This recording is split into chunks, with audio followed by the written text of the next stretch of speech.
ಎಲ್ಲರಿಗೂ ನಮಸ್ಕಾರ. ನಾನು ನಿಮ್ಮ ಮುತ್ತು. ಈ ಒಂದು ವಿಡಿಯೋದಲ್ಲಿ ಎರಡನೇ ರೂಪನಾತ್ಮಕ ಪರೀಕ್ಷೆ ಅಂದರೆ FA2 ಈ ಒಂದು ಮೌಲ್ಯಾಂಕನದ ಒಂದು ಪ್ರಶ್ನೋತ್ತರಗಳನ್ನು ನಾನು ನಿಮ್ಮೊಂದಿಗೆ ಹಂಚಿಕೊಳ್ಳಲು ಬಂದಿದ್ದೇನೆ. ಇದು ಪ್ರಶ್ನೆ ಪತ್ರಿಕೆ ಜೊತೆಗೆ ಮಾದರಿ ಉತ್ತರಗಳನ್ನು ಕೂಡ ಇಲ್ಲಿ ಬರೆಸಿದ್ದೇವೆ. ಈ ಒಂದು ಕ್ವಶನ್ ಪೇಪರನ್ನು ತಯಾರಿಸಲು ನಮಗೆ ತುಂಬ ಸಮಯ ಹಿಡಿದಿರುವಂಥದ್ದು. ಯಾಕೆಂದರೆ ಕರ್ನಾಟಕದಲ್ಲಿರ್ತಕ್ಕಂಥ ಎಲ್ಲ ವಿದ್ಯಾರ್ಥಿಗಳು ಈ ಒಂದು ವಿಡಿಯೋನ ನೋಡ್ತಾ ಇರ್ತೀರಾ. ಅದಕ್ಕೋಸ್ಕರ ವಿವಿಧ ಜಿಲ್ಲೆಗಳಲ್ಲಿ ಯಾವ ರೀತಿಯಾಗಿ ಕ್ವಶನ್ ಪೇಪರ್ಗಳನ್ನ ರೆಡಿ ಮಾಡ್ತಾರೆ ಅಂತ ನಾವು ಊಹಿಸಿ ಈ ಒಂದು ಕ್ವಶನ್ ಪೇಪರ್ನ ರೆಡಿ ಮಾಡಬೇಕಾಗುತ್ತದೆ. ಆದ ಕಾರಣ ನೀವು ಕಮೆಂಟ್ ಬಾಕ್ಸಲ್ಲಿ ಕಮೆಂಟ್ ಮಾಡಿ ನಿಮ್ಮ ಒಂದು ಜಿಲ್ಲೆ ಯಾವುದು ಅಂತ. ಅದರ ಪ್ರಕಾರವಾಗಿ ನಾವು ನಿಮ್ಮ ಕ್ವಶನ್ ಪೇಪರನ್ನು ನಾವು ಹಾಕಲು ಟ್ರೈ ಮಾಡ್ತೇವೆ. ಅದೇ ರೀತಿಯಾಗಿ ಈ ಒಂದು ಮಾಹಿತಿ ಇಷ್ಟವಾದಲ್ಲಿ ಒಂದು ಲೈಕ್ ಅನೇಕ ವಿಡಿಯೋಗಳಿಗೆ ಪ್ರೋತ್ಸಾಹ ತುಂಬ ಸಿಗುತ್ತೆ. ಇನ್ನೊಬ್ಬರಿಗೂ ಶೇರ್ ಮಾಡಿ ಅಂತ ಅನೇಕ ವಿಡಿಯೋಗಳಿಗಾಗಿ ಚಾನಲ್ ಸಬ್ಸ್ಕ್ರೈಬ್ ಆಗಿ. ಹಾಗಾದರೆ ಈ ಒಂದು ಪ್ರಶ್ನೆ ಪತ್ರಿಕೆ ಇರುವಂಥದ್ದು 9ನೇ ತರಗತಿಯವರ ಮೇಲೆ, ಅದು ಕೂಡ 20 ಅಂಕಕ್ಕೆ ಈ ಒಂದು ಪ್ರಶ್ನೆ ಪತ್ರಿಕೆ ಇರ್ತೈತಿ. ವಿಷಯ ವಿಜ್ಞಾನ. ಸಮಯ ಎಷ್ಟಪ್ಪ ಅಂತಂದ್ರೆ 60 ನಿಮಿಷ, ಅಂದ್ರೆ ಕೇವಲ 1 ಗಂಟೆ ಇರುವಂಥದ್ದು. ಹಾಗಾದರೆ ಇಲ್ಲಿ ಬಹು ಆಯ್ಕೆ ಪ್ರಶ್ನೆಗಳನ್ನು ನಿಮಗೆ ಇಲ್ಲಿ ನೀಡಿರ್ತಾರೆ. ಇಲ್ಲಿ ನಿಮಗೆ ಏನು ಕೊಟ್ಟಿರ್ತಾರೆ ಅಂದ್ರೆ ಬಹು ಆಯ್ಕೆ ಪ್ರಶ್ನೆಗಳನ್ನು. 1 ಸೆಕೆಂಡ್ ವಿದ್ಯಾರ್ಥಿಗಳೇ, ಯಾಕಂದರೆ ಇದು PDF ರೂಪದಲ್ಲಿರುವಂಥದ್ದು. ಒಂದು ಪ್ರಶ್ನೆ ಸಂಖ್ಯೆ 1, ಸರಿಯಾದದ್ದನ್ನು ಆರಿಸಿ ಬರೆಯಿರಿ. 4 ಪ್ರಶ್ನೆಗಳಿಗೆ 1 ಅಂಕ ಅಂತೆ 4 ಪ್ರಶ್ನೆಗಳು. ಆಮ್ಲದ pH ಮೌಲ್ಯದ ವ್ಯಾಪ್ತಿ ಕೇಳಿದರೆ ಆಪ್ಷನ್ ಎ 0ರಿಂದ 7, ಆಪ್ಷನ್ ಬಿ 2ರಿಂದ 12, ಆಪ್ಷನ್ ಸಿ 7ರಿಂದ 14, ಆಪ್ಷನ್ ಡಿ 12ರಿಂದ 14. ಹಾಗಾದರೆ ಸರಿಯಾದ ಉತ್ತರ ಬಂದುಬಿಟ್ಟು ಏನಪ್ಪ ಅಂದರೆ ಉತ್ತರ ಆಪ್ಷನ್ ಎ 0ಯಿಂದ 7. ಹಾಗಾದರೆ ನೆಕ್ಸ್ಟ್ ಒಂದು ಕ್ವಶನ್ ನೋಡೋದಾದರೆ ಇಲ್ಲಿ ನೀಲಿ ಲಿಟ್ಮಸ್ ಕಾಗದವನ್ನು ಕೆಂಪು ಬಣ್ಣಕ್ಕೆ ಬದಲಾಯಿಸುವ ವಸ್ತು ಸುಣ್ಣದ ತಿಳಿನೀರು, ಶುದ್ಧ ನೀರು, ಸೋಡಿಯಂ ಹೈಡ್ರೋಕ್ಲೋರೈಡ್ ದ್ರಾವಣ, ಜಠರ ರಸ. ಆದರೆ ಅದರ ಡೈರೆಕ್ಟ್ ಉತ್ತರ ಆಪ್ಷನ್ ಡಿ ಜಠರದ ಒಂದು ರಸ ಆಗಿರುವಂಥದ್ದು.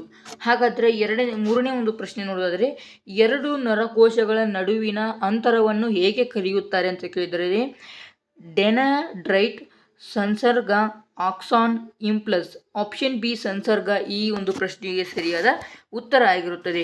ಅದೇ ರೀತಿಯಾಗಿ ಇಲ್ಲಿ ನೆಕ್ಸ್ಟ್ ಕ್ವಶನ್ ಏನಂದರೆ ಫ್ಲೆಮಿಂಗ್ನ ಎಡಗೈ ನಿಯಮದಲ್ಲಿ ಮಧ್ಯದ ಬೆರಳು ಸೂಚಿಸುವ ದಿಕ್ಕು ಅಂತ ಕೇಳಿದ್ದಾರೆ. ಅದರ ಉತ್ತರ ಏನಂದರೆ ಕಾಂತಕ್ಷೇತ್ರ, ವಿದ್ಯುತ್ ಪ್ರವಾಹ, ವಾಹನದ ಚಲನೆ, ಪ್ರೇರಿತ ವಿದ್ಯುತ್ ಪ್ರವಾಹ. ಹಾಗಾದರೆ ಅದರ ಉತ್ತರ ಆಪ್ಷನ್ ಬಿ ವಿದ್ಯುತ್ ಪ್ರವಾಹ ಆಗಿರುವಂಥದ್ದು. ಹಾಗಾದರೆ ನೆಕ್ಸ್ಟ್ ಒಂದು ಕ್ವಶನನ್ನು ನೋಡೋದಾದರೆ ಪ್ರಶ್ನೆ ಸಂಖ್ಯೆ 2, ಕೆಳಗಿನ ಪ್ರಶ್ನೆಗಳಿಗೆ ಉತ್ತರಿಸಿ. 3 ಪ್ರಶ್ನೆಗಳಿರುವಂಥದ್ದು. 3 ತಲಾ ಒಂದು ಪ್ರಶ್ನೆಗೆ 1 ಅಂಕ ನೀಡಿರುತ್ತಾರೆ. ಚೆಲುವೆ ಪುಡಿಯ ರಾಸಾಯನಿಕ ಹೆಸರೇನು? Calcium oxychloride. ಇದು ಚಿಲುಮೆ ಇರಬಹುದು, ಸ್ವಲ್ಪ ಪ್ರಿಂಟಲ್ಲಿ ಮಿಸ್ಟೇಕ್ ಆಗಿರುವಂಥದ್ದು. ನಮ್ಮ ದೇಹದಲ್ಲಿ ಗ್ರಾಹಕದ ಪಾತ್ರವೇನು? ಪ್ರಚೋದನೆಗಳನ್ನು ಸ್ವೀಕರಿಸುವುದು. ಕಾಂತೀಯ ಬಲರೇಖೆಗಳು ಒಂದನ್ನೊಂದು ಛೇದಿಸುವುದಿಲ್ಲ, ಏಕೆ? ಉತ್ತರ ನೋಡೋದಾದರೆ ಛೇದಿಸುವ ಬಿಂದುವಿನಲ್ಲಿ ದಿಕ್ಸೂಚಿಯು ಸೂಜಿಯ 2 ದಿಕ್ಕುಗಳತ್ತ ನಿರ್ದೇಶಿಸಬೇಕು, ಆದರೆ ಇದು ಸಂಭವನೀಯವಲ್ಲ. ಇದಕ್ಕೆ ಇದು ಒಂದು ಉತ್ತರವಾಗಿರುವಂಥದ್ದು. ಈ 3 ಪ್ರಶ್ನೆಗಳಿಗೆ ಉತ್ತರವನ್ನು ಬರೆದರೆ ನಿಮಗೆ 3 ಅಂಕಗಳು ದೊರೆಯುವಂಥದ್ದು. ಅದೇ ರೀತಿಯಾಗಿ ಪ್ರಶ್ನೆ ಸಂಖ್ಯೆ 3, ಕೆಳಗಿನ ಪ್ರಶ್ನೆಗಳಿಗೆ ಉತ್ತರಿಸಿ. ಇದಕ್ಕೆ ಎಷ್ಟು ಅಂಕ ಅಂದರೆ ತಲಾ 3 ಪ್ರಶ್ನೆಗಳಿಗೆ 2 ಅಂಕದಂತೆ 6 ಅಂಕಗಳು ನಿಮಗೆ ದೊರೆಯುವಂಥದ್ದು. ಪ್ರತ್ಯಾಮ್ಲಗಳ 4 ಗುಣಲಕ್ಷಣಗಳನ್ನು ಪಟ್ಟಿ ಮಾಡಿ ಅಂತ ಕೇಳಿದರೆ ಕಹಿ ರುಚಿ ಲಿಟ್ಮಸ್ ಕಾಗದವನ್ನು ನೀಲಿ ಬಣ್ಣಕ್ಕೆ ಬದಲಾಯಿಸುತ್ತದೆ, ಹೈಡ್ರಾಮದ ಅಯಾನುಗಳನ್ನು ಹೊಂದಿದೆ, ವಿದ್ಯುತ್ನ ಅವಾಹಕಗಳು. ಇದಿಷ್ಟು ಅದರ ಉತ್ತರವಾಗಿರುವಂಥದ್ದು. ಅದೇ ರೀತಿಯಾಗಿ 9ನೇ ಒಂದು ಪ್ರಶ್ನೆಗೆ ಉತ್ತರ ಕೇಂದ್ರ ನರವ್ಯೂಹದ ಮತ್ತು ಪರದಿ ನರವ್ಯೂಹಗಳ ನಡುವಿನ ವ್ಯತ್ಯಾಸ ತಿಳಿಸಿ. ನಾನು ಇಲ್ಲಿ ಏನಪ್ಪ ಅಂದರೆ ಒಂದಾದ ತಕ್ಷಣ ಒಂದು ಬರೆದಿದ್ದೇನೆ. ನೀವು ಏನು ಮಾಡ್ಬೇಕಂದ್ರೆ ಈ ರೀತಿ ಲೈನ್ ಹಾಕ್ಕೊಳ್ಳಿ. ಈ ರೀತಿ ಲೈನ್ ಹಾಕ್ಕೊಂಡು ಇಲ್ಲಿ ಕೇಂದ್ರ ಇದನ್ನು ಬರೀರಿ, ಇಲ್ಲಿ ಇದನ್ನು ಬರೆದು ಇಲ್ಲಿ ಲೈನ್ ಹಾಕಿ ಎಲ್ಲ 2 ಪಾಯಿಂಟ್ಗಳನ್ನು ಇಲ್ಲಿ ಬರೀರಿ. ಅಂದರೆ ಇದು ಕರೆಕ್ಟಾಗಿ ನಿಮಗೆ ದೊರೆಯುತ್ತದೆ. ಅದೇ ರೀತಿಯಾಗಿ ಇಲ್ಲಿ ನೋಡಿದ್ರೆ ಒಂದು ನಿಮಿಷ, ಇಲ್ಲಿ ಕೇಂದ್ರ ನರವ್ಯೂಹ ಅಂತ ಇರುವಂಥದ್ದು ಮೆದುಳು ಮತ್ತು ಮೆದುಳು ಬಳ್ಳಿ ಹೊಂದಿದೆ. ದೇಹದ ಎಲ್ಲ ಭಾಗಗಳಿಂದ ಮಾಹಿತಿಯನ್ನು ಸ್ವೀಕರಿಸುತ್ತವೆ ಮತ್ತು ಅದನ್ನು ಸಂಯೋಜಿಸುತ್ತವೆ. ಇದು ಕೇಂದ್ರ ನರವ್ಯೂಹ.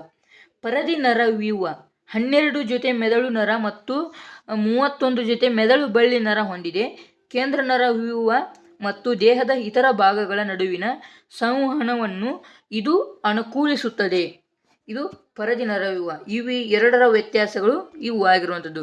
ಅದೇ ರೀತಿಯಾಗಿ ನೆಕ್ಸ್ಟ್ ಒಂದು ಪ್ರಶ್ನೆ ಕಾಂತೀಯ ಬಲ ರೇಖೆಗಳ ಗುಣಲಕ್ಷಣಗಳನ್ನು ತಿಳಿಸಿ ಅಂತ ಕೇಳಿದರೆ ಉತ್ತರ ಯಾವುದೇ ಎರಡು ಕಾಂತೀಯ ಬಲ ರೇಖೆಗಳು ಒಂದನ್ನೊಂದು ಛೇದಿಸುವುದಿಲ್ಲ. ಕಾಂತ ಧ್ರುವಗಳಲ್ಲಿ ಕಾಂತೀಯ ಬಲ ರೇಖೆಗಳ ಸಾಂದ್ರತೆಯನ್ನು ಹೆಚ್ಚಾಗಿರುತ್ತದೆ. ಕಾಂತೀಯ ಬಲ ರೇಖೆಗಳು ಉತ್ತರ ಧ್ರುವದಲ್ಲಿ ಉತ್ಸರ್ಜಿತವಾಗಿ ದಕ್ಷಿಣ ಧ್ರುವದಲ್ಲಿ ವಿಲೀನಗೊಳ್ಳುತ್ತವೆ. ವಿಲೀನಗೊಳ್ಳುತ್ತವೆ. ಇದರ ಉತ್ತರ ಇನ್ನೂರು ಇದೆ, ಇಲ್ಲಿದೆ ನೋಡಿ. ಕಾಂತದ ಒಳಭಾಗದಲ್ಲಿ ಕಾಂತದ ದಕ್ಷಿಣ ಧ್ರುವದಿಂದ ಉತ್ತರ ಧ್ರುವದೆಡೆಗೆ ಕಾಂತೀಯ ಬಲರೇಖೆಗಳು ಇರುತ್ತವೆ. ಕಾಂತೀಯ ಬಲರೇಖೆಗಳು ಆವೃತ ಜಲಗಳಾಗಿವೆ. ನೋಡಿದ್ರಲ್ಲ ವಿದ್ಯಾರ್ಥಿಗಳು ಯಾವ ರೀತಿಯಾಗಿ ಈ ಒಂದು ಕ್ವಶನ್ ಇತ್ತು. ಮತ್ತೆ ಇನ್ನು ಕೊನೆಯದಾಗಿ ಒಂದು 2 ಪ್ರಶ್ನೆಗಳು ನೀಡಿದ್ದೇನೆ. ಅದು ಚಿತ್ರ ಅಂದರೆ ಡ್ರಾಯಿಂಗನ್ನು ಬಿಡಿಸ್ಬೇಕು. ಇಲ್ಲಿ ಈ ಒಂದು ಪ್ರಶ್ನೆಗಳಿಗೆ ಏನಪ್ಪ ಅಂದರೆ ಡ್ರಾಯಿಂಗನ್ನು ನೀವು ಇಲ್ಲಿ ಬಿಡಿಸ್ಬೇಕಾಗ್ತದೆ. ಏನಂದರೆ ಪ್ರಶ್ನೆ ಸಂಖ್ಯೆ 4 ಇದು 3 ಅಂಕಕ್ಕೆ ಇರುತ್ತೆ.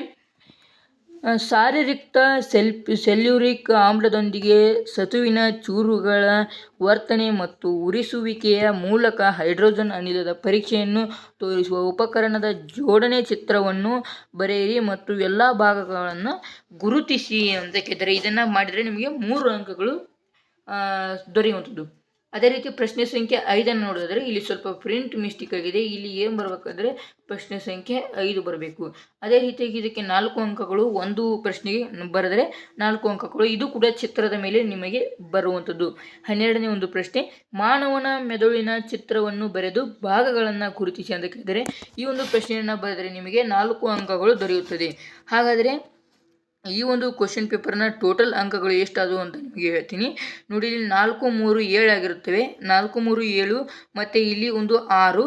4, 3, 7 ಪ್ಲಸ್ 6 ಅಂದರೆ 13. 13, 3, 16. 16 ಪ್ಲಸ್ ಬಹು ಆಯ್ಕೆ ಪ್ರಶ್ನೆಗಳು 4. ಟೋಟಲ್ 20 ಅಂಕಗಳೇ ಈ ಒಂದು ಪರೀಕ್ಷೆ ನಿಮಗೆ ನಡೆಯುವಂಥದ್ದು ವಿದ್ಯಾರ್ಥಿಗಳೇ. ಹಾಗಾದರೆ ನುಡಿದಲ್ಲ ವಿಜ್ಞಾನ ಒಂದು ವಿಷಯಕ್ಕೆ ಸಂಬಂಧಪಟ್ಟಂತಹ ಮಾದರಿ ಪ್ರಶ್ನೆ ಪತ್ರಿಕೆ ಜೊತೆ ಮಾದರಿ ಪ್ರಶ್ನೆ ಪತ್ರಿಕೆ, ಅದು ಕೂಡ FA2ದು. ಅದೇ ರೀತಿಯಾಗಿ ಇಂತಹ ಒಂದು ವಿಡಿಯೋಗೆ ಮತ್ತು ಇದೇ ಒಂದು ತರಗತಿಯವರ ಬೇರೆ ಬೇರೆ ವಿಷಯಗಳಿಗೆ ನಿಮಗೆ ಆ ವಿಡಿಯೋದು ಕೂಡ ಕ್ವಶನ್ ಪೇಪರ್ ಬೇಕಂದರೆ ನಮ್ಮ ಚಾನಲಲ್ಲಿ ಬಹಳಷ್ಟು ಹಾಕಿದ್ದೇನೆ, ಅಲ್ಲಿ ಹೋಗಿ ನೀವು ಚೆಕ್ ಮಾಡ್ಬೋದು.